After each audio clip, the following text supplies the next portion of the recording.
लड़ाई नहीं होती है। Okay, so rise of Indian states and the Indian states अभी तक हम लोग देख रहे थे, वो था बंगाल। तो बंगाल के अंदर पहले जो रेड डॉट था, यहाँ पे आपका ट्रैफिक सिग्नल बंद था, वो क्लियर हो जाता है। अब बात करेंगे मैसूर की, मराठास की, और इसके बाद थोड़ी बात करेंगे 6 स्टेट की। ओके, तो एक ब्रॉड ऑब्जेक्टिव आपको समझ में आ रहा है कि मैप के अंदर यहाँ पे ग्रीन सिग्नल आ गया है कि यहाँ पे तुम अपना आवागमन कर सकते हो आराम से। दूसरा स्टेट है मैसूर। इसके साथ 2 जेंटलमैन के नाम बहुत जोड़े जाते हैं, एक है हैदर अली और दूसरा है टीपू सुल्तान।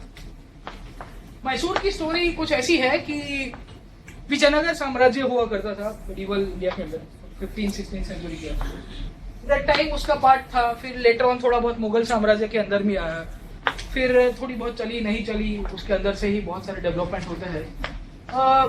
यहाँ पे एक डायनेस्टी हुआ करती जिसका नाम था Wadia dynasty. This Vadiya dynasty at that time was ruling Mysore state, Mysore राजा के ऊपर। यहाँ पे लोग सत्ता के ऊपर अपना गढ़ बनाए रखे थे, और इनके राजा थे जिनका नाम था चीका कृष्णराज, और फिर उसके बाद 2 राजा, एक थे नंजीराज और दूसरे थे देवराज। ओके, नाम मत याद रखिएगा, कभी कभी पूछता है, कभी अभी साउथ इंडियन हिस्ट्री के ऊपर ज्यादा जा रहा है, तो कहीं कहीं ऐसे भी मैसूर अभी टीपू सुल्तान अभी थोड़ी सुर्खियों के अंदर है, तो आपके जज्बातों के साथ खेल देगा शायद 2016 के अंदर। ओके, सो ट्राई टू सी। टीपू सुल्तान के अंदर आ जाते हैं कि जब चीका कृष्णराज के बाद जो दूसरे राजा बनते हैं Nanjaraja, he was the commander in chief, और उसके बाद उसको बना दिया था। तो टीपू सुल्तान जो नंजराज थे उसके अंदर एक आर्मी के ऑफिसर हुआ करते, और उसके बाद in course of time he rose to power. And उसके बाद जो नंजराज की डेथ हो जाती है, नंजीराज या नंजराज की, उसके बाद वो अपनी पूरी की पूरी सत्ता अपनी कब्जे में ले लेते हैं और मैसूर राज्य को अच्छी तरह से कंसोलिडेट करने की कोशिश करें। इनकी मेन लाक्षणिकता है कि he knew that the European powers were very strong and they were very much advanced, and he was the person who started training his army on European lines. जैसे जैसे अंग्रेज अपनी सेना को ट्रेनिंग देते रहते थे, वो देखता था ना फ्रेंच लोग को, बोले अच्छे जा रहे, हमारे बेचारे वो तलवार और भाला लेके जा रहे थे, ये लोग बंदूक लेके जा रहे हैं, तो इनको थोड़ी बहुत ट्रेनिंग दिया जाए। तो ट्रेनिंग इस आर्मी ऑन यूरोपियन लाइन्स थोड़ा बहुत इनको सिखाया गया, इनको उसको लगा कि इस तरह से डेवलप किया जाए। साथों साथ मॉडर्न आर्टिलरी की भी एक बेस बनाने की कोशिश करता है हैदर अली। तो एक बहुत ही फॉरवर्ड विजन के साथ साथ यहाँ पे हैदर अली मैसूर स्टेट का एस्टेब्लिशमेंट करता है। एक हेरिडिटरी पोस्ट हुआ करती थी पॉलीगार्ड्स की, जैसे आपके जागीरदार हुआ करते हैं, पॉलीगार्ड्स और दी वॉरलॉर्ड्स। वहाँ पे चीफटेन्स हुआ करते थे जिनके पास जमीन भी थी, जमीन के साथ इनके पास बहुत सारे अपनी एक स्टैंडिंग मिलिशिया और एक स्टैंडिंग फोर्स के तौर पे ये लोग एस्टेब्लिश। तो ये पॉलीगार्ड्स का भी खात्मा बुलाने की कोशिश करता है और अपने पावर को और कंसोलिडेट कर देता है हैदर अली। तो हैदर अली इस तरह की एक ऐसा इंसान था जो काफी मैसूर के लिए कुछ करना चाहता था और अपना बेस बना देता है। लेटर ऑन अंग्रेजों और मैसूर के बीच में जो दूसरा युद्ध हुआ था, Anglo Mysore war, second Anglo Mysore war, 1782 इनकी मृत्यु हो जाती है, और इसके बाद इनका बेटा होता है टीपू सुल्तान, वो जो पावर पे आता है। Okay, so Mysore used to be the smallest state, one of the biggest state in southern India. Even during the time of consolidation post independence, Mysore used to be a very advanced state, और उनके ही एक दीवान थे sir M Visvesvaraya, जिनके नाम से आज हम लोग इंजीनियर्स डे बनाते हैं, and उनका भी बहुत बड़ा प्रदान है। मैसूर बहुत ही एडवांस स्टेट था। बड़ौदा एक ऐसा स्टेट हुआ करता था जो बहुत एडवांस था। Mysore was also one state state.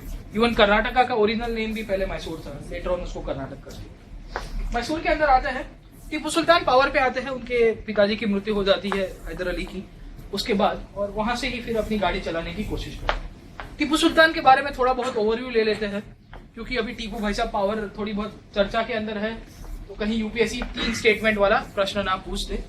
क्या क्या करते हैं मैसूर स्टेट के लिए? Introduce new calendar, coins, weights and measures. बोले नए सीखो, नया अपना एक कैलेंडर अपने राज्य के हिसाब से स्टैंडर्डाइज कर देता है वेट्स एंड मेजर्स को। बोले यहाँ पे 1 किलो मतलब इतना ही, 2 किलो मतलब इतना ही। इस तरह से पूरी की पूरी एक राज्य की जो फ्रेमवर्क थी इकोनॉमिक लेवल के ऊपर, उसको एस्टेब्लिश करने की कोशिश करते हैं। इसके साथ साथ एग्रीकल्चर, ट्रेड एंड कॉमर्स, ये तीनों के तीनों विस्तार के अंदर अपने स्टेट के ऊपर थोड़ा बहुत सुधारा करने की, थोड़ी बहुत रिफॉर्म्स करने की भी कोशिश करते हैं टीपू सुल्तान। इसके साथ साथ यहाँ पे जो आपकी जागीर के अंदर जो जमीन देनी थी, वो जागीर की जमीन देना बंद कर देता है। बोले अब खैरियत में कुछ नहीं जाएगा, वो किसके अंदर जाएगा, वो सब अभी राज्य के अंदर जाएगा। So the abandoned the customs of giving the jagir lands. बोले जागीर की जो जमीन थी उसको अबॉन्डन कर देता है। इसके लिए इसको improvisation in the field of agriculture बोलते हैं। Also reduce the power of poligars, जो पॉलीगार नाम की जो सत्ताएं थी, जिसको इसके बाप था जो Hyder Ali, he also reduce this people to very small force. तो टीपू सुल्तान ये पॉलीगार की सत्ताओं को और कम कर देता है और इनको भी बोलता है कि तुम भी बेटा चुप हो जाओ, तुम्हारा भी ज्यादा नहीं चलेगा, क्योंकि यहाँ पे अभी हम लोग आ गए हैं। इसके साथ साथ यहाँ पे अपनी आर्मी को भी थोड़ा यूरोपियन लाइन्स के ऊपर ट्रेन करने की कोशिश करेगा। He knew the importance of western military skill training. जैसे इनके पिताजी थे हैदर अली, तो यहाँ पे फ्रेंच की सबसे ज्यादा सहायता लेता है Tipu Sultan. He was a very learned man, he knew French language as well. He wrote on science, history, religion, सबके ऊपर लिखता था। बहुत ही पढ़ा लिखा इंसान हुआ करता था उस टाइम के अंदर। तो अपनी आर्मी को थोड़ा यूरोपियन सोल्जर्स को किस तरह से ट्रेनिंग देनी चाहिए उसकी भी कोशिश करता है। साथों साथ यहाँ पे जो फ्रेंच रेजिमेंट थी 1790s के आसपास, तब यहाँ पे फ्रेंच को जैकोबिन क्लब बनाने की स्थापना उसके लिए मदद करें। If you know something about French revolution, तो जब फ्रांस के अंदर क्रांति होती है तो the second state of government जो आई उनको जैकोबिन्स बोला जाता है। तो जैकोबिन्स फिजियोक्रेट्स बोलते थे, जो बहुत सारे फिलोसफर्स और उनका ही क्लब था। तो यहाँ पे जो फ्रेंच लोग थे उनके भी अंदर एक जैकोबिन क्लब बनाना था, तो वही जैकोबिन क्लब भारत में भी बना था और उसका भी सभ्य बनने की कोशिश करता है टीपू सुल्तान। ओके, तो supported the French in becoming setting up of the Jacobin club. Jacobian नाम की जो क्लब थी उसमें भी फ्रेंच लोगों को बहुत सारी सहायता देता है। इसके साथ साथ सेरिंगपट्टनम, जो उसका मैसूर का कैपिटल था, वहां पे ट्री ऑफ लिबर्टी, आपकी जो लिबर्टी, इक्वालिटी, जस्टिस की जो थियरी है, जो आप फ्रेंच रिवॉल्यूशन से हमारे कॉन्स्टिट्यूशन के अंदर हम लोग ने उसको इम्बाइब किया है, वो ट्री ऑफ लिबर्टी भी वहां पे सेरिंगपट्टनम के अंदर टीपू सुल्तान वहां पे उसका पौधा रोपने की कोशिश करता है। इसके साथ साथ टीपू सुल्तान के नाम के ऊपर जो कम्युनल और नॉन कम्युनल का बेसिस चल रहा था, उसको हिस्ट्री कुछ इस तरह से बताता है कि he grant the fund for the repair of Sringeri temple and installation the image of goddess Sharada.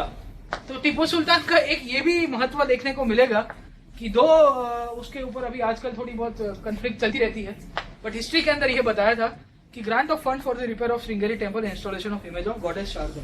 तो which of the following statements are correct about Tipu Sultan? तो इसमें से ही करके वो 2-3 स्टेटमेंट का बना के आपको ट्रू फॉल्स करने के लिए थोड़ा बहुत जज्बाती कर देगा, तो एमसीक्यूज कहीं ना कहीं से आता रहेगा।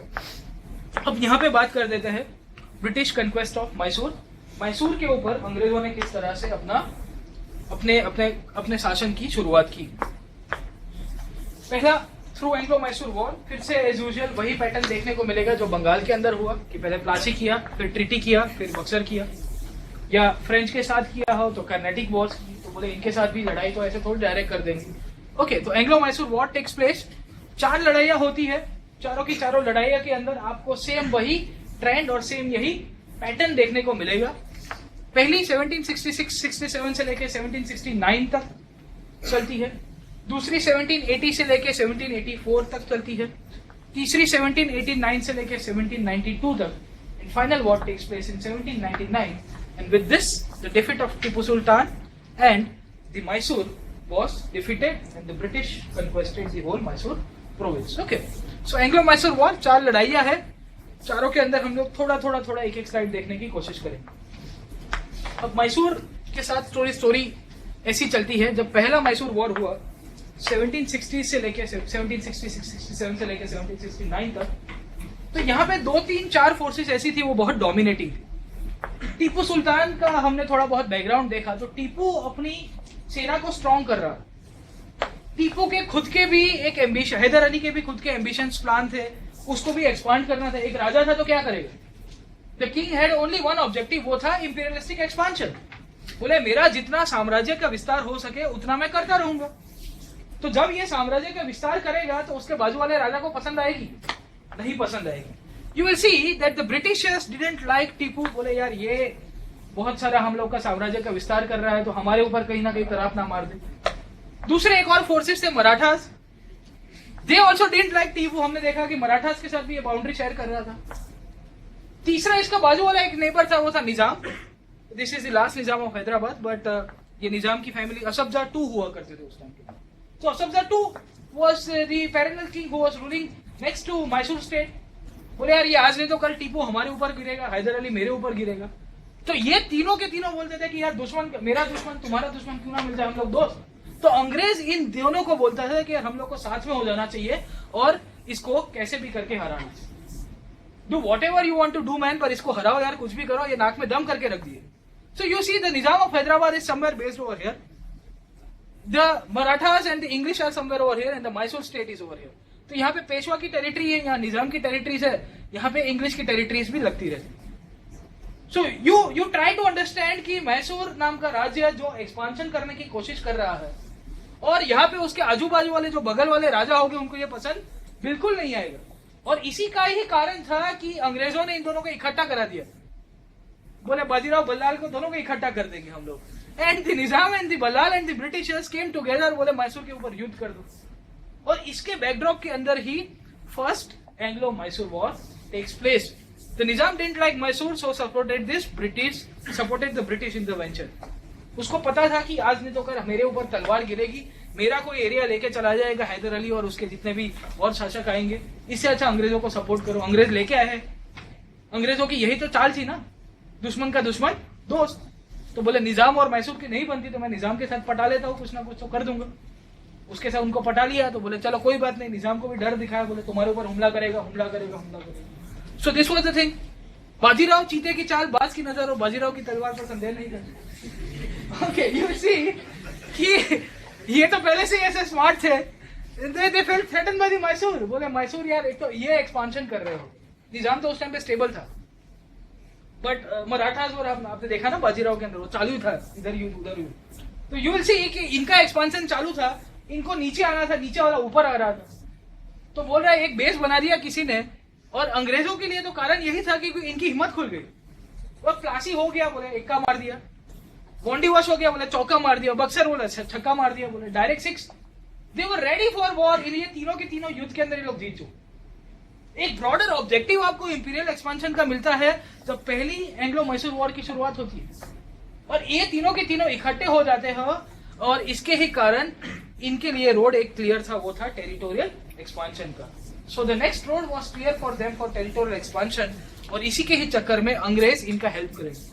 अब देखिए कितने शाणे हैं, पहले इनका हेल्प लेते फिर इनको ही दबा दे, तो तुम भी निकलो यहाँ। निजाम बॉस मेड सब्सिडरी है, बोले चल निकल कट ले यहाँ से। मराठास के साथ, मराठास एक झटके में तो हाथ में नहीं आते। हम लोग मराठास देखते इसकी बाद वाली स्लाइड्स के अंदर, तो मराठास के साथ भी 2-3 बार युद्ध करना पड़ा। 3 Anglo Maratha war too. Okay, 1817-18 तक आते आते उनको काबू में लिया। ओके, तो ये पूरी की पूरी स्टोरी है एंग्लो मैसूर वॉरफेयर की, जहां पे 4 युद्ध होता है। पहले युद्ध के अंदर 1766 से लेकर 1769 तक हुआ। इन दिस फर्स्ट ईयर जब 3 लोग यहाँ पे निजाम मैसूर के ऊपर हमला कर रहे हैं, तो आउटकम क्या रहा होगा?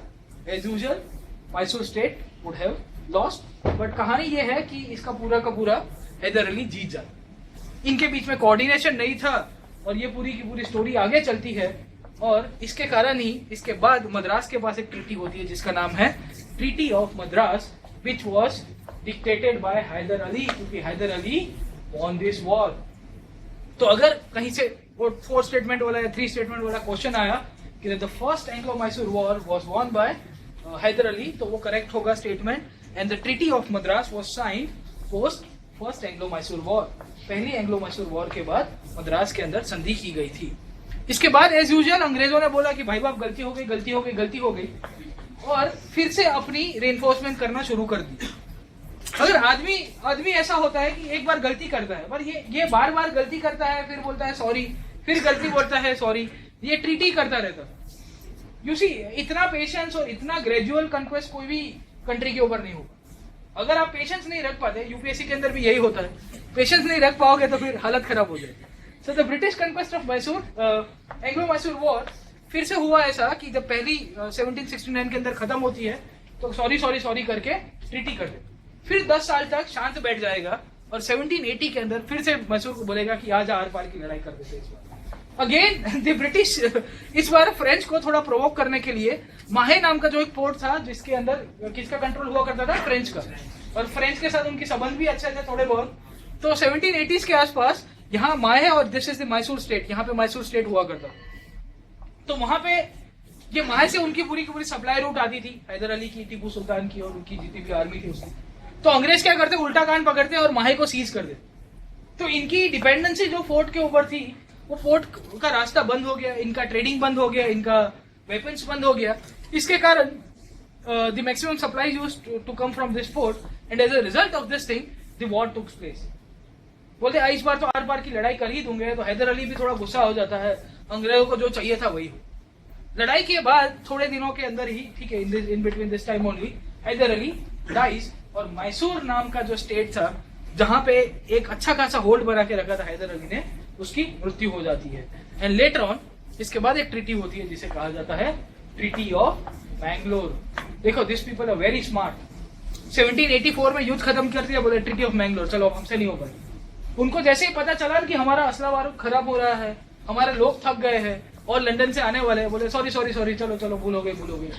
फिर 4-5 साल शांति से बैठ जाएंगे, फिर इकट्ठे करेंगे लोगों को, फिर बोलेंगे चल आजा दो दो, ठीक है। यहाँ फिर से दो हाथ करते हैं 5 साल के बाद 1789 से लेके 1792 के बीच में, जहां थर्ड एंग्लो मैसूर वॉर होता है। टीपू सुल्तान उस टाइम के अंदर सत्ता के ऊपर होता है, but by this time you will see that the Mysore state had been weakened. आपको ये है ना, हथौड़ा लेके आप 3-4 बार मारोगे, 5वीं बार तो टूटता ही है, तो आपने 2-3 बड़े बड़े घाव कर दिए है मैसूर के ऊपर। सो यू विल सी कि मैसूर थोड़ा बहुत वीक हो चुका था। टीपू सुल्तान सत्ता के ऊपर आता है, बट ज्यादा कुछ चलता नहीं है। The Britishers became victorious. Already Mysore state का जो फाउंडेशन था वो टूट चुका था, वो हिल चुका था, और इसी के कारण जब तीसरा युद्ध हुआ तो ब्रिटिशर्स जीत जाते हैं और मैसूर स्टेट को अच्छी तरह से वीक कर दिया जाता है। फिर से यहाँ पे ट्रीटी करते हैं जिसे कहा जाता है ट्रीटी ऑफ श्रीरंगपट्टनम, जो Srirangapatnam was the capital of the Mysore, वो वहां पे फिर से ट्रीटी करते हैं। अभी आप देखिएगा कि ये ट्रीटी का भी इंपॉर्टेंस बहुत है। ट्रीटी का इंपॉर्टेंस ऐसा है कि जहां जहां जो लूजिंग फोर्सेस हो गए ना, जनरली उसके कैपिटल के अंदर हम लोग ट्रीटी कराने की कोशिश करते थे पहले के टाइम। तो यहाँ पे भी यही हुआ कि यहाँ पे जाके खदेड़ के वहां पे बोला ट्रीटी करो, ओके। तो अपनी अपनी डोमिनेंस कराने के लिए एस्टेब्लिश करते हैं। नाउ यू सी कि यहाँ पे ये जो पूरा ये जो आपका डॉटेड वाला पोर्शन है, this used to be the erstwhile Mysore territory. तो धीरे धीरे धीरे 2-3 युद्ध हुए, तो उसके बाद यहाँ पे टेरिटरी खत्म हुई, यहाँ पे उनकी टेरिटरी को खत्म किया गया, यहाँ से थोड़ा हाईजेक किया, यहाँ से थोड़ा दबाया गया। सो मैसूर स्टेट का जो ज्योग्राफिकल स्प्रेड था वो कम हो गया। जब आपके स्टेट का ज्योग्राफिकल स्प्रेड कम होगा तो आपकी इकोनॉमी के ऊपर इफेक्ट पड़ेगा कि नहीं पड़ेगा? डेफिनेटली पड़ेगा, क्योंकि आपके सोर्स ऑफ रेवेन्यूज कम हो गए, आपके आदमी आने कम हो जाएंगे, आपके ट्रेडिंग के ऊपर इफेक्ट होगा, और इसके कारण आपकी आर्मी के ऊपर भी इफेक्ट होगा, क्योंकि आप आर्मी को खिलाओगे क्या, पैसा ही नहीं है तो। सो यू विल सी कि मैसूर को वीक किया जा रहा था धीरे धीरे धीरे धीरे, और इसी का ही सहारा लिया गया थर्ड एंग्लो मैसूर वॉर के बाद, जहां श्रीरंगपट्टनम की संधि होती है। वहां मैसूर स्टेट के बहुत सारे एरियाज को कैप्चर कर दिया जाता है निजाम और अंग्रेजों के द्वारा। इन कोर्स ऑफ टाइम फिर से आपकी चौथी लड़ाई होती है, 1799 में होती है। Change this, Mysore had been weakened up by this time, और यहाँ पे एक टाइम पे एक गवर्नर जनरल आता है जिनका नाम था Lord Wellesley. Lord Wellesley Tipu को बोलते हैं कि एक काम कर बॉस, हमारे साथ सब्सिडरी अलायंस की ट्रीटी कर दे, सहायक संधि। I will come back to this topic, subsidiary alliance it's very much important with respect to the British conquest. सहायक संधि कि किस तरह से उसको इम्प्लीमेंट करते हैं, उसके ऊपर भी हम लोग थोड़ी बहुत चर्चा करेंगे। सब्सिडरी अलायंस बनाने की कोशिश करते हैं, बट टीपू के लिए एक फेमस डायलॉग था, बोले rather than living your whole life as a sheep you should live one day as a lion. बोले एक दिन शेर की तरह रहना अच्छा है, इससे अच्छा तुम बकरी की तरह पूरी जिंदगी जीते। टीपू ने बोला आर पार की लड़ाई कर देंगे, तुम क्या उखाड़ लोगे, मार ही जाऊंगा ना मैं। कोई बात नहीं, Mysore was attack from 2 sides on the Nizam, the attack the Mysore state from the east, और इसके साथ साथ ब्रिटिशर्स ने साउथ वेस्ट से अटैक कर दिया, और टीपू सेरिंगपट्टनम के अंदर मारा जाता है, and Mysore was made the part of British India. जैसे ही 1799 के अंदर ये चीज आपको देखने को मिलेगी कि मैसूर सबसे पहले शुरुआत की बंगाल से, बंगाल के बाद आए नीचे, अब चलो मैसूर तुम्हारी बारी है। 4 युद्ध करने पड़े, 3-3, 4-4 संधियां की, तब जाके अकल ठिकाने आई थी, तब जाके पता चला कि यहाँ पे हम लोगों को इतना स्लोली और इतना पेशेंस के साथ काम किया है इन्होंने कि बात मत पूछो। Tipu dies at Seringpatnam and Mysore was made part of British India, and again a puppet king was installed from the Wadia dynasty and he was installed at the seat. Okay, तो वहाँ पे जो Wadia dynasty, जो टीका कृष्ण राज और नंजी राज की जो पूरी की पूरी सत्ता हुआ करती थी, उनमें से किसी को मैसूर के अंदर फिर से बिठा दिया गया। मैसूर के अंदर आज भी वाडिया डायनेस्टी के वंशज, उनके एक राजा थे वो गुजर गए, फिर अभी रिसेंटली 5-6 महीने पहले उन्होंने किसी को फिर वही दत्तक लिया, उसको किसी उनके कोई रिश्तेदार को जाते जाते, और फिर उसके बाद गोद लेने के बाद अभी वो बंदा राजा बन गया है उसका। डेमोक्रेसी आ गई है, बट उनका भी कोरोनेशन सेरेमनी हुआ था, राज्याभिषेक। एंड मैसूर की दशहरा बहुत फेमस है, मौका मिले तो आप जाइएगा वहां पे। Okay, so Mysore you will see that it was eradicated to very small province, जो एक टाइम के अंदर बहुत ही बड़ा साउथ इंडिया के अंदर राज्य हुआ करता था। तो 3-4 लड़ाइयां की और चौथी लड़ाई के बाद मैसूर का भी खात्मा बुला दिया गया। ओके, तो ये चीज आपको धीरे धीरे धीरे धीरे पिक्चर क्लियर कराने की मैं कोशिश कर रहा हूँ। स्टेट थे इंडियन स्टेट्स। इंडियन स्टेट्स के अंदर हमने अभी तक बंगाल को देखा, वहां पे ग्रीन सिग्नल ऑलरेडी आ चुका है। दूसरा था मैसूर, वहां पे भी और आ गया अब तो ग्रीन सिग्नल, यहाँ पे भी आपका नो एंट्री के लिए कोई दिक्कत नहीं होगी। अब यहाँ पे बहुत ही बड़े फोर्सेस एस्टेब्लिश थे, वो थे